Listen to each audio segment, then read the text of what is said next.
치아가 하나 빠지거나 뭐 한 개가 썩었거나 그럼 그 치아만 치료하면 되기 때문에 그때는 양 옆에 치아가 기준이란 말이에요. 그래서 이렇게 씹었을 때 그 하나만 다른 치아에 그 기준에 맞춰서 해주면 되거든요. 근데 이 모든 치아를 다 같이 손을 봐야 될 때는 기준이 없어지잖아요. 이렇게 물리는 게 맞는지 이렇게 물리는 게 맞는지 그 높이부터 찾아야 되거든요. 그러니까 그렇기 때문에 이제 풀마우스로 전체적으로 다 고쳐주는 거는 엄청 많은 생각을 해야 되거든요. 그리고 그때 시행착오도 많이 일어나고, 그러니까 그런 걸 할 줄 아는 사람 별로 없어요. 사람한테 치아가 몇 개인지 아세요? 위에 14개, 밑에 14개. 사랑니까지 하면 16개, 16개. 1번부터 8번까지 있거든요. 1번부터 8번. 그러면 위에가 16개죠. 밑에도 16개, 32개예요. 그리고 사랑니가 이제 보통 없는 분도 있으시거든요. 그리고 사랑니가 있더라도 묻혀 있거나 이러기 때문에 그러면 7번까지 있다고 치면은 꼭 필요한 치아는 14개, 14개, 28개가 필요하거든요. 근데 이제 저희 치과 환자분이 왔어요. 치아가 너무 안 좋아요. 틀니를 해야 될지 임플란트를 해야 될지 고민이에요. 뭐 이러고 오시거든요. 그러면은 보통 이제 위에보다는 아래 치아가 많이 남아 있어요. 끝까지. 그래서 아래에 치아가 10개가 있다. 5개, 5개 내지 10개가 있고 위에는 3개가 있어요.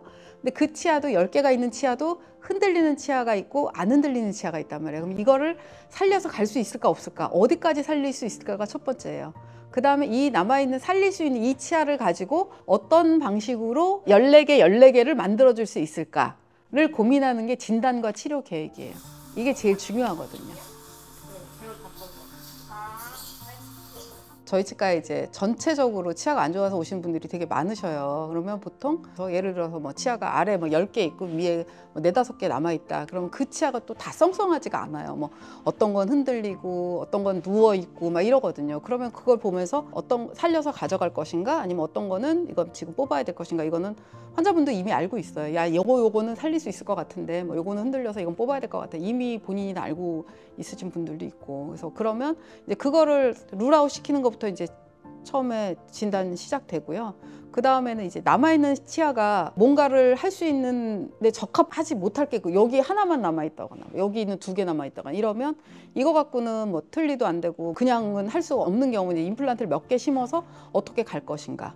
또 이도저도 안 되고 환자분이 나는 임플란트를 죽어도 싫어, 나는 꼭 이 치아만으로 해. 그러면 그걸로 살려서 갈 수 있을지, 아니면 치아가 하나만 있다면 그거 하나만 놔두고 부분 틀리 한다면 그건 오히려 더 안 좋거든요. 여러 면에서 마이너스거든요. 그럼 환자분 설득해서 이거는 하나만은 살릴 수 없고 전체 틀리로 가야 합니다. 어쨌거나 이 환자분이 납득할 수 있게 설명을 드려야 되는 거잖아요. 그래서 그런 걸 잘 설명할 수 있으려면 제가 그동안의 경험과 지식이 있어야 되는 거고, 그래서 그렇게 해서 뭐 틀니로 갈지 임플란트로 갈지 여러 가지 이제 치료 계획을 설명해 주는 거죠. 그래서 지금 환자 한 분이라도 거기에서 진단이 하나 나왔어도 치료 계획은 뭐 10가지면 10가지도 나올 수가 있어요.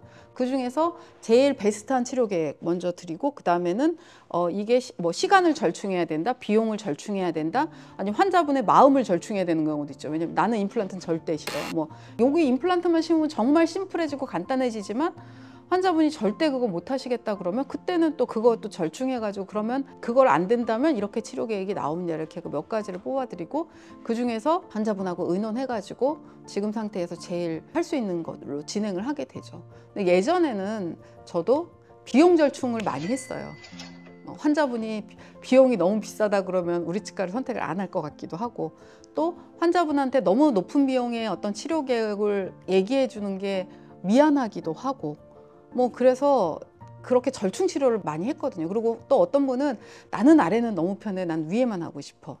네, 그런 경우 있거든요. 그러면 예전에 보는 눈이 없었을 때는 지금 환자분이 아래가 편하다고 하니까 그럼 위에만 하면 되겠지 해서 위에만 치료 계획을 세워드렸거든요. 근데 그렇지가 않아요. 지금 아래가 편한다는 건 지금 상황에서 환자분이 어느 정도 절충해서 쓰고 있는 거고, 또 내지는 이 교합평면이라는 게 있거든요. 교합평면이 이제 여기서 보면 이거가 이 가상의 평면이 교합평면이에요. 근데 치아가 많이 망가지신 분들은 이게 편편하지가 않아요. 하나는 올라와 있고 오른쪽 위에는 다 올라와 있고, 내지는 아래 치아가 이게 없으면 위에 치아가 이렇게 뚝 떨어져 있고 얘만 이렇게 어금니가 뚝 떨어져 있고 이렇거든요. 근데 어떤 분은 교합평면이 이렇게 보철을 해놨을 때 이렇게 삐뚤어져서 만들어진 분도 있고 이러거든요. 근데 교합평면이 잘못된 경우에는 치료를 그대로 진행하면은 제대로 효율적인 어떤 식사나 이런 걸 할 수가 없고 모양도 안 예쁘고, 그러니까 본인 치아가 망가져서 예를 들어서 이쪽은 치아가 다 있고 이쪽은 치아가 없어요. 그럼 여긴 치아가 다 중력에 의해서 떨어지거든요. 그리고 사실은 위에가 없어도 아래 치아가 솟아오르기도 해요.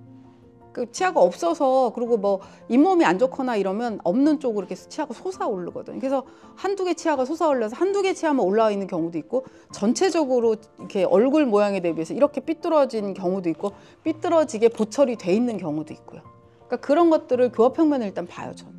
그리고 또 그 다음에는 교합평면이 전체적으로 다 올라와 있는 경우도 있고, 그런 식으로 여러 가지를 봐야 되기 때문에 환자분이 아무리 나는 아래는 괜찮아, 난 손 안 대고 싶어, 그래도 제가 보고 손 대야 됩니다 하면은 그걸 같이 오케이 해야 진행해요. 그러니까 사전에 그런 어떤 환자분이 원하는 절충 치료를 했을 때에 안 좋은 결과까지 얘기해 줄 수 있을 정도로 보는 눈이 있어야지 되는데, 이거는 아무리 책을 많이 읽고 이렇게 그런 이론적으로는 힘든 것 같아요. 결국 내가 경험해 봐야 그게 어떤 거보다 확 꽂히고 그걸 잊어먹지를 않게 되거든요. 그러니까 저도 절충 치료했다가 고생 많이 했고, 또 결국은 나중에 어떻게든 환자를 설득하거나 아니면 제가 뭐 해주거나 이런 경우도 있었고, 그러니까 그래서 뭐 모든 치료를 다 위아래를 같이 해야 된다 이건 아니지만 그런 경우가 많아요. 전체적으로 안 좋을 때는 위에가 안 좋으면 아래도 어딘가는 망가져 있고 그러기 때문에.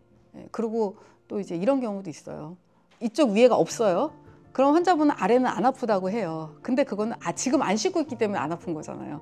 위에 체가 들어가면 그 순간 아래가 아프거든. 그럼 이걸 미리 얘기해 주면 지금은 아래가 하나도 안 불편하고 그러지만 위에가 들어가서 씹어보면 그게 지금 이러이런 문제 때문에 그때는 아래가 아플 거기 때문에 이것도 치료해야 됩니다 라고 얘기를 하고 진행한 경우와, 아니면 환자분 말만 네 그러세요, 그럼 위에만 할게요 했는데 환자분은 위에만 하면 밥을 잘 먹을 수 있을 거라고 생각했는데 위에를 했더니 아래가 아파서 밥을 못 씹어. 그러면 이거는 신뢰가 안 생기잖아요. 그러니까 그런 것까지도 다 예상할 수 있어야 되기 때문에 이런 전체적으로 풀 케이스 할 때는 전체를 보는 눈이 있어야지 돼요.